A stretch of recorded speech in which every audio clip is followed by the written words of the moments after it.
네, 지금부터 기자회견을 시작하도록 하겠습니다. 안녕하십니까. 저는 한국장애인자립생활센터협의회 백인혁이라고 합니다. 오늘 기자회견은 현행장애인복지법에서의 자립생활지원의 장을 장애인 자립생활권리보장의 장으로 개정하고 현재 법률에 담겨있지 않은 자립생활 권리에 관한 정의 규정, 그리고 현재 이미 시행되고 있는 조례에 근거해서 시행되고 있는 자립기반 서비스들에 대해서 상위법의 그 근거를 명시하고 동시에 장애인 자립생활센터에 관한 역할과 국가적 지원의 책무를 명시함으로써 자립생활의 권리를 강화하기 위한 법안입니다. 통칭 장애인 자립생활 권리보장법으로 명명하고 있습니다. 해당 법안은 작년 12월에 21대 국회 하반기에 국회를 통과했었던 통칭 복지시설화 법안, 장애인 자립생활센터를 복지시설로 수렴시켜서 관리와 통제의 효율성을 제고하겠다라고 했었던 시의 법안이 불러일으킬 모순과 우려점들에 대한 상당 부분도 불식시킬 수 있는 법안입니다. 본 법안은 더불어민주당 서미화 의원님, 조국혁신당 김선민 의원님께서 공동 대표 발의하셨고, 김재원 의원님, 이기헌 의원님, 황운하 의원님, 정종덕 의원님, 강선우 의원님, 이병진 의원님, 박민규 의원님, 윤종우 의원님, 김현정 의원님께서 함께 공동 발의자로 서명하셨습니다. 단상위의 기자회견 참석자들을 소개하겠습니다. 먼저 법안의 공동대표 발의자인 더불어민주당 서미화 의원님 나오셨습니다. 마찬가지로 법안의 공동대표 발의자인 조국혁신당의 김선민 의원님 자리에 함께 하십니다. 이어서 단체 참석자들입니다. 한국장애인자립생활센터협의회 최용기 회장님 오셨습니다. 한국장애인자립생활센터협의회 동료상담위원장인 김준우 동료상담위원장님 오셨습니다. 피플퍼스트 서울센터의 박현철 센터장님과 문혁활동가님 나오셨습니다. 장애여성 독립생활센터 수매 고나영 활동가님, 정주희 활동가님 오셨습니다. 기자회견의 순서는 저의 소개 발언에 이어서 박현철 센터장님의 발언, 고나영 활동가님의 발언을 진행한 후에 서미화 의원님, 최용기 회장님, 김선민 의원님, 김준우 동료상담위원장님의 순서로 회견문을 낭독하도록 하겠습니다. 먼저 박현철 센터장님 앞으로 모시겠습니다.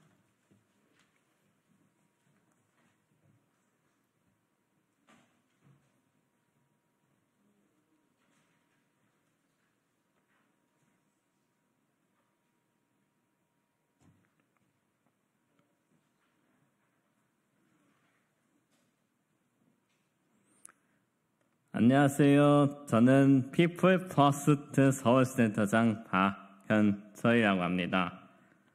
피플 퍼스트 서울센터는 발달장애인 소수 육성형 센터로 서울시의 지원을 받아서 2017년부터 운영하고 있습니다.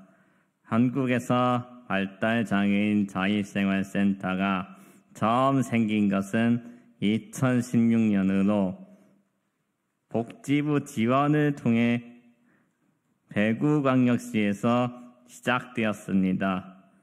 피플 퍼스트 서울센터는 두 번째로 만들어진 발달장애인 자립생활센터로 자립생활센터 역사상 처음으로 발달장애인이 리더인자 센터장으로 취임한 장애인 자립생활센터입니다. 2021년 기준으로 전국에 251개의 장애인 자립생활센터가 운영되고 있습니다. 그 중에 8개의 센터가 발달장애인 또는 발달장애인 특화센터 유형으로 이 센터들 중 7개의 센터가 발달장애인 동료 상담가를 두고 있고 6개의 센터는 발달장애인 센터장이 리더로서 일을 하고 있습니다.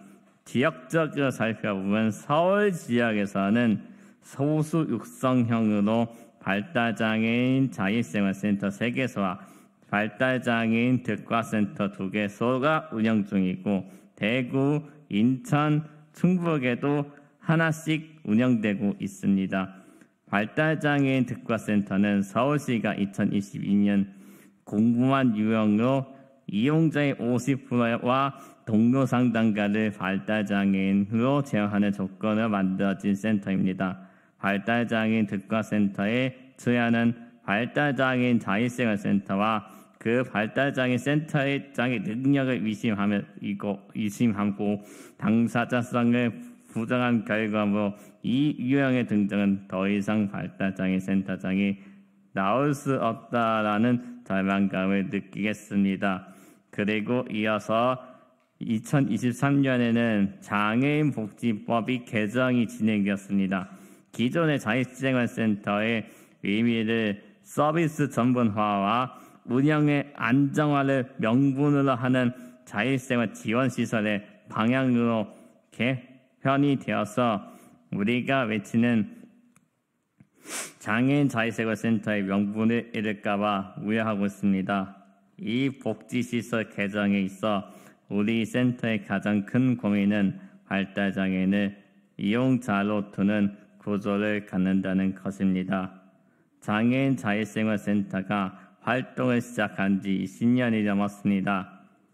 여기서 저는 장애인 당사자 주위에 입각해 운영된 장애인 자립생활 지원센터에서 발달장애인은 정말 장애인 당사자였는가, 자립운동의 주인공이었는가를 묻고 싶습니다.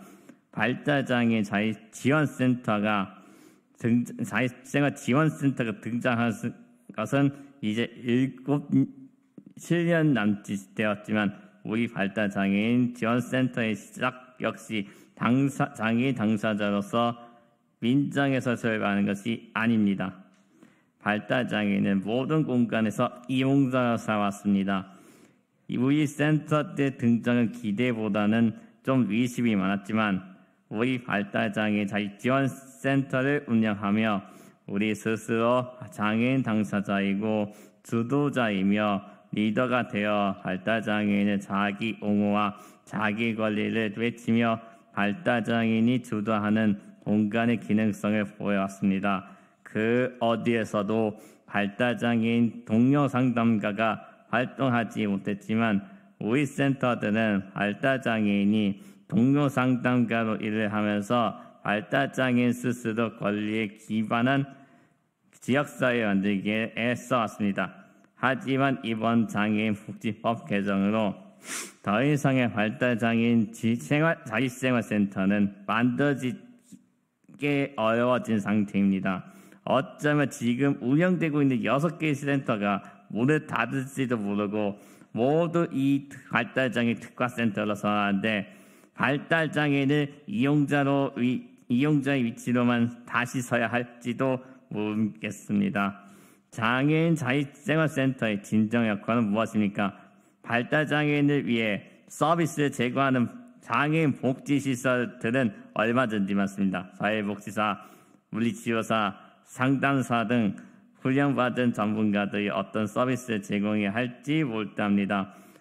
이런 시설들은 너무도 많지만 대부분의 발달장애인들 낯돌봄을 받으며 일생을 살아가고 있고 아니면 시설로 보내질 수도 있습니다. 이게 이용자로 살아가야 하는 발달장애인의 현실이라고 생각합니다. 그럼 전문가들이 가득한 시설들과 우리 자립생활센터의 차이는 무엇일까요?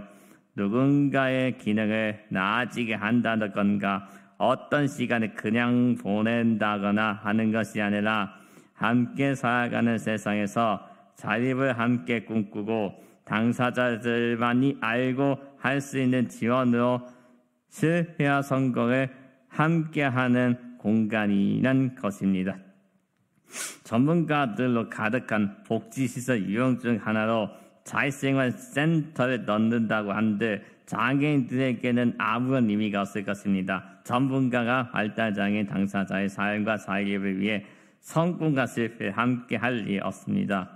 지금 개정된 장애인 복지법은 장애인 자립생활센터가 꼭 운영돼야 하는 명분을 담지 못합니다. 서비스의 양질과 같은 것을 명분으로 삼아서 더 많이 더 잘 일할 수 있는 사람들만 센터의 구성이 될 수 있을 것입니다. 이런 센터들에서 더 이상 발달장애인 센터가 나올 수 없을 것입니다. 동료 상담가로 일을 해도 실적을 채우지 못하는데 압박을 받거나 발달장애인들에게 동료 상담가로 활동할 기회를 다시 빼앗아 가게 될 것입니다. 2023년 장애인복지법 개정으로 모든 장애인 자립지원센터들의 운영이 위태롭겠지만 발달장애인 센터에게는 위기 정도가 아니라 아예 사라질 수도 있는 위기가 될 것이라고 생각합니다. 2023년 장애인 복지법 계약을 없고 당사자들과 당당히 운영하고 리더로 활동하고 자립을 꿈꿀 수 있는 권리에 기반한 센터의 운영이 모색되어야 할 것입니다. 오늘 이 자리에 그 시작이 될 수 있기를 간절히 바랍니다.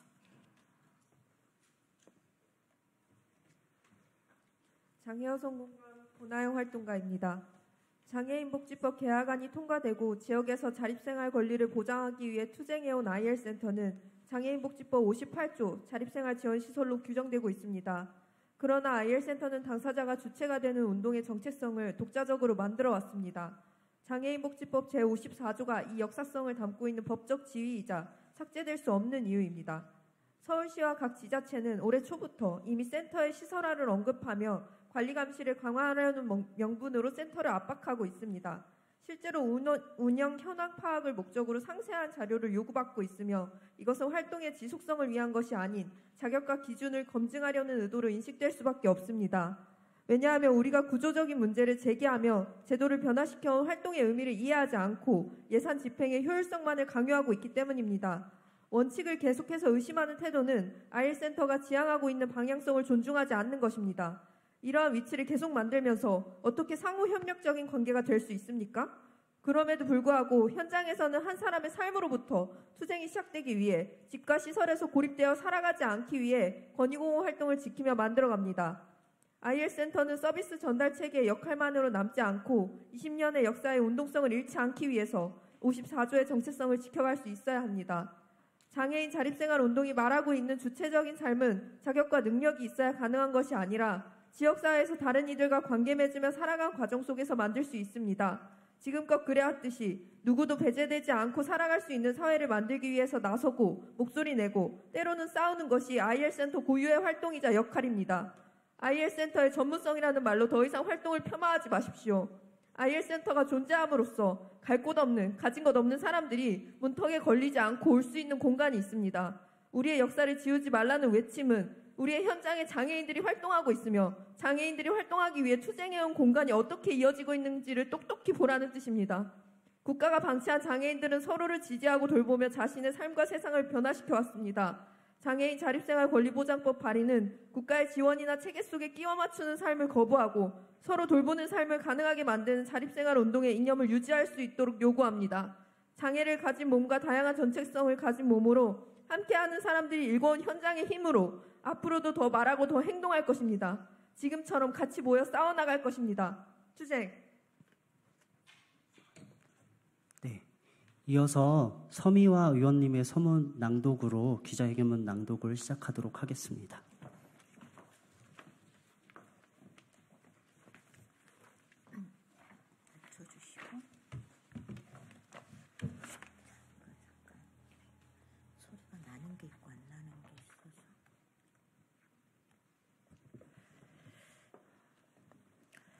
안녕하십니까. 소리로 보는 시각장애인 더불어민주당 비례대표 국회의원 서미화입니다.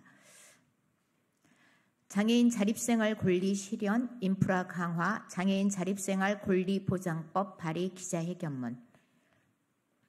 윤석열 정부와 오세훈 서울시장이 유엔장애인 권리 협약을 위반하고 탈시설 권리를 왜곡하는 중요한 상황에서 장애인 자립생활센터의 독자적인 역할 강화는 장애인도 시민으로 지역사회에서 함께 살아가는 시대를 향한 필연적인 요구입니다.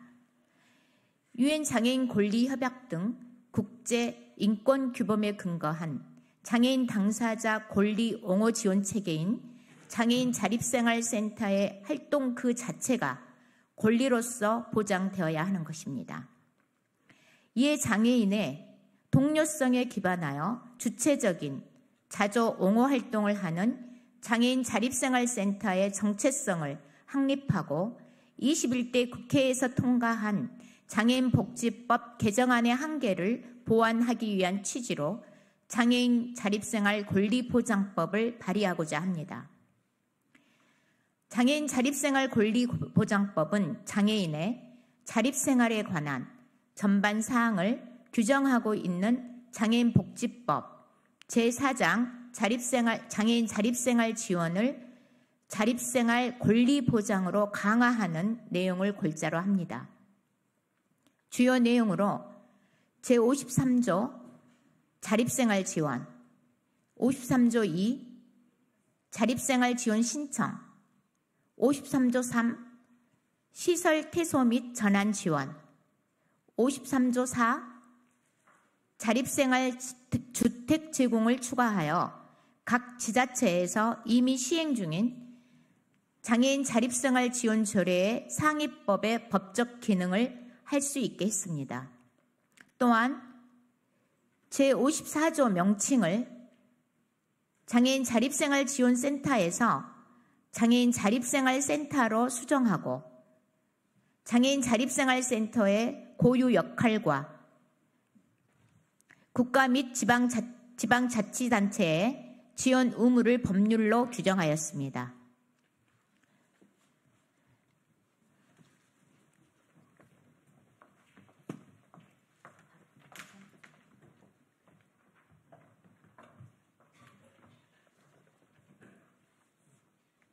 네, 안녕하십니까. 사랑스러운 한국장애인 자립생활센터 협의회 최영기입니다.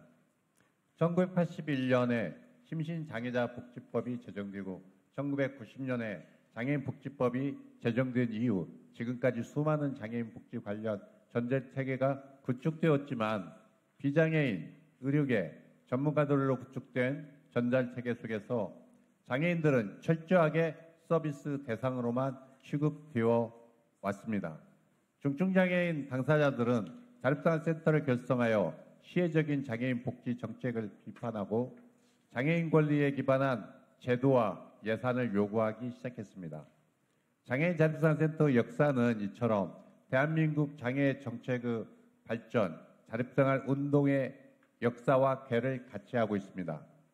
지난 20년간 장애인 자립생활센터는 비장애인, 전문가, 거주시설 중심의 장애인 복지를 장애인 당사자, 자립생활, 권리 중심으로 패러다임의 전환을 선도하는 한편 당사자성에 기반한 섬세한 지원 체계로 발전해 왔습니다. 권리운동을 통한 자기옹호와 당사자성에 기반한 양질의 서비스는 자립생활센터만의 고유의 역동입니다. 이 역동은 장애인을 복지 수혜자에서 권리의 주체로 인식 전환하는 권리운동의 핵심 동력이자 장애인도 시민으로 이동하는 시대를 실현하기 위해 가장 미시적인 영역에서부터 시민적 권리를 견인하는 당사자 중심의 인프라입니다.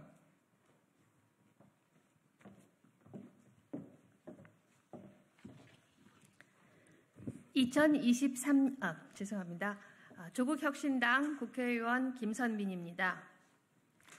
2023년 12월에 통과한 장애인복지법 개정안 역시 자립생활센터가 관리되지 않는 서비스 제공기관이라는 왜곡된 저평가에 근거하여 추진됐습니다. 자립생활센터의 중요성, 자립생활센터 육성 및 지원에 대한 국가와 지방자치단체의 책무를 논의하는 것은 부재했습니다. 현존하는 장애인 자립생활센터를 장애인 복지시설로 모조리 편입한다는 것은 장애인 자립생활센터가 지니고 있는 장애인 복지시설과 차별화된 지향을 약화하고 기존 장애인 복지시설이 아닌 한계를 답습할 우려가 높습니다. 한국장애인 자립생활센터 협의회 김준호 도무사위원장입니다. 21대 국회에 통과한 장애인 복지법 개정 추진 이번에는 장애인 자립생활센터에 대한 행정당국의 몰이해와 과열시 여전히 낮은 지원 수준에 머물렀던 장애인 자립생활센터에 열악함이 있었습니다. 그러나 장애인 자립생활센터의 지원 강화 요구를 장애인 자립생활센터의 정체성과 맞바꿀 수는 없습니다. 장애인 자립생활센터 진영은 자립생활센터 지원 강화의 당위와 자립생활센터의 존립 이유, 즉 자립생활센터의 고유한 정체성에서 기인했음을 잊지 말아야 합니다. 오늘 발의하는 장애인 자립생활 권리보장법이 1년 내로 조속히 제정되기를 함께 촉구합니다. 2024년 8월 22일 더불어민주당 국회의원 서미화, 조국혁신당 국회의원 김선민, 한국장애인 자립생활 협의회 일동. 네, 이로써 기자회견을 마치겠습니다. 감사합니다.